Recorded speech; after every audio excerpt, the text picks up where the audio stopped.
ছেলে মানুষ কাকে বলে জানেন?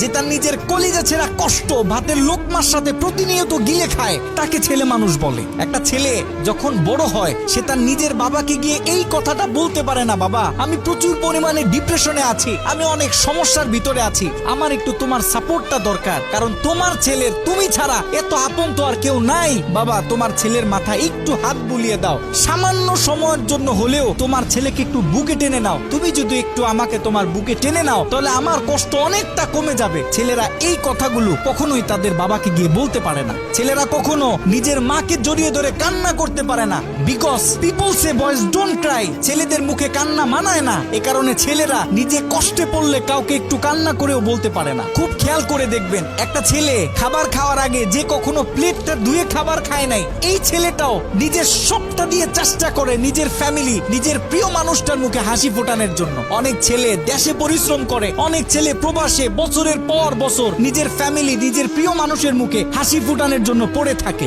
দিন শেষে ছেলেদের মুখে হাসি ফোটানোর মতো কাউকে পাওয়া যায় না। আমি মনে করি boys are the best actor in the world. এই পৃথিবীতে ছেলেরা হচ্ছে সব থেকে বড় অভিনেতা, কারণ ছেলেরা নিজেদের বুকে হাজারো লক্ষ কষ্ট পুঁতে রেখেও মুখে হাসি নিয়ে চলে, কারণ সে জানে আজকে আমি যদি ভেঙে পড়ি তাহলে আমার পুরো ফ্যামিলিটা অস্তিত্বহীন হয়ে যাবে।